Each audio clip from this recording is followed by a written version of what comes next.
Good morning students, welcome to scholars public school Jaora. आज हम class 7th के लिए एक नया चैप्टर शुरू करने जा रहे हैं जिसका नाम है लाइट, जो कि आपका चैप्टर नंबर 15 है।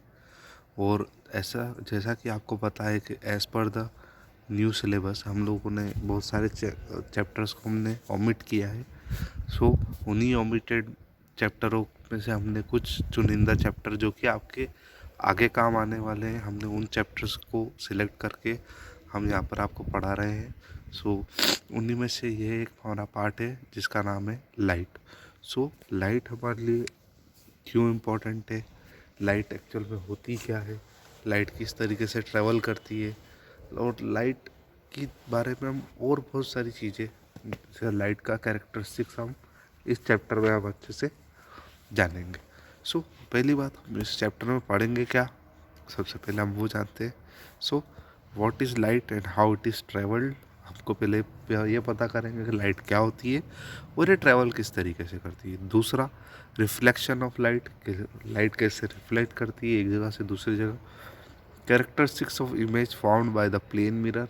ठीक है, अब प्लेन मिरर से आपकी जो हम बात करें जो इमेज बनेगी वो किस तरीके से हम डिफाइन करेंगे वो।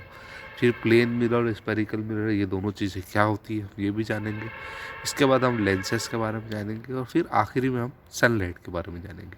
ठीक है, तो ये 6 पार्ट में हमको इस चैप्टर को हमें पूरे अच्छे से दिया गया है। ठीक है, हम शुरू करते हैं। पहले देखना कि इस चैप्टर के अंदर हमें पढ़ना क्या है और शुरू करते हैं पढ़ना। Take a 3 torch, get a sheet of normal glass, a sheet of frosted glass. ये फ्रोस्टेटेड ग्लास कैसा होता है? धुंधला वाला, ध्यान रखिएगा। कैसा वाला? तो धुंधला वाला। तो पहले तो आपको एक नॉर्मल शीट लेनी है, जैसे आपका पेपर ले लीजिए। आपने क्या ले लिया? फ्रोस्टेड ग्लास और एक कार्डबोर्ड ऑफ इक्वल डायमेंशन। ठीक है, तो आपको क्या करना है, 3 डायमेंशन का, मतलब तीनों एक जैसे डायमेंशन का, मतलब बराबर होने चाहिए। ठीक है, तो आपने एक शीट ले ली, आपने आपके एक मिरर, आपके ग्लास की शीट ले ली, एक फ्रोस्टेड ग्लास की शीट ले ली और एक कार्डबोर्ड ले लिया। ठीक है, let us name as ABC respectively. ठीक है, तो ABC हमने नाम दे दिया। अब एक अंधेरे वाले कमरे में, in a dark room, focus the light on the 3 material. ठीक है, आपको क्या करना है? टॉर्च से उन तीनों मटेरियल के ऊपर लाइट को हिट करना है या कि छोड़ना है। आपको क्या मिलेगा? It shows what you will be observe. Identify and label 3 objects correctly in the picture A, B, C in the respective boxes. ठीक है, तो देखिए, अगर हम कॉमन सेंस लगाएं तो कार्डबोर्ड के अंदर से लाइट पास होती है क्या? तो अगर हम जानते हैं तो हाँ, नहीं होती। तो हम पहली वाली चीज़ में क्या बता देंगे कि हाँ, कार्डबोर्ड में से लाइट पास नहीं होती है। ठीक है, दूसरी बात, फ्रोस्टेड ग्लास। कैसा ग्लास? फ्रोस्टेड ग्लास, मैंने बताया धुंधला ग्लास। तो अगर हम बात करें धुंधले ग्लास में से लाइट पास पूरी तरीके से नहीं होगी, लाइट कुछ पास हो जाएगी, कुछ नहीं पास होगी। ठीक है, तो ऐसी कंडीशन में हम इसे क्या बोलेंगे? हम इसको बी वाला पार्ट बोल देंगे, इसको बी वाला बोल देंगे, इसको हमने बोल दिया सी वाला। ठीक है, बचा कौन सा? ए। तो ए ऑब्जेक्ट यानी कि लाइट पूरी तरीके से इसमें से पास हो रही है, यानी कि ये कैसा है? एक ग्लास की शीट है। ठीक है, सो A is a normal glass sheet which is a transparent object. किस तरीके का ऑब्जेक्ट है? Transparent object. ध्यान रखिएगा, जिसके अंदर से लाइट पूरी तरीके से पास हो जाए हम उसे क्या बोलेंगे? Transparent object. ठीक है, it is allow light to pass to the completely. देखिए, मैंने आपको बताया अभी कम्प्लीटली पास।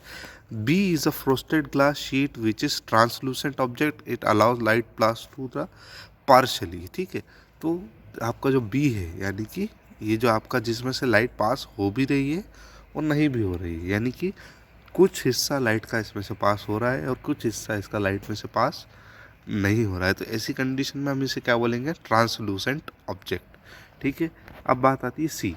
तो C is a cardboard which is an opaque object, it does not allow light to pass through it. तो हमारा जो तीसरा कार्डबोर्ड है, वो कार्डबोर्ड कैसा है? ओपेक्यू ऑब्जेक्ट। ओपेक्यू ऑब्जेक्ट मतलब ऐसा ऑब्जेक्ट जिसके अंदर से लाइट पास अच्छे से कतई नहीं हो सकती। ठीक है, यानी कि उसके आर पार लाइट जा ही नहीं सकती। In the case of transparent object we can see a beam of light passing through and continuing to travel in a straight path in a dark room. तो देखिए आप, ये आपके आगे यही है क्लास, आपका ग्लास का बोर्ड था, तो उसके अंदर से लाइट इजीली पास हो रही है, उसको कहीं रुकने की ज़रूरत नहीं पड़ रही है। ठीक है।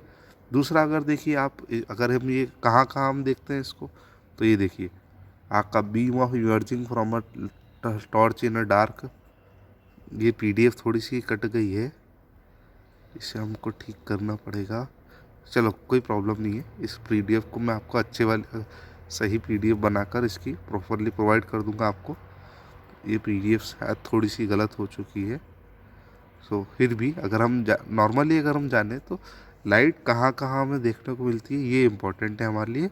सो देखिए बीम ऑफ लाइट, ठीक है, बीम ऑफ लाइट का मतलब क्या, कि लाइट पास कहाँ कहाँ से हो रही है। जैसे कि देखिए यहाँ पर ये लाइट, देखिए ये आपका कौन सा, ये इसे हम क्या बोलते हैं, इसे हम बोलते हैं सी शोर पे हम इसे लाइट हाउस बोलते हैं। लाइट हाउस मतलब क्या, कि मान लीजिए रात में आपके जो सी में अंधेरा होता है, तो अगर कोई दूर से कोई जहाज है तो वो कैसे देखेगा, तो वो थ्रू द लाइट हाउस हम उसको देख सकते हैं।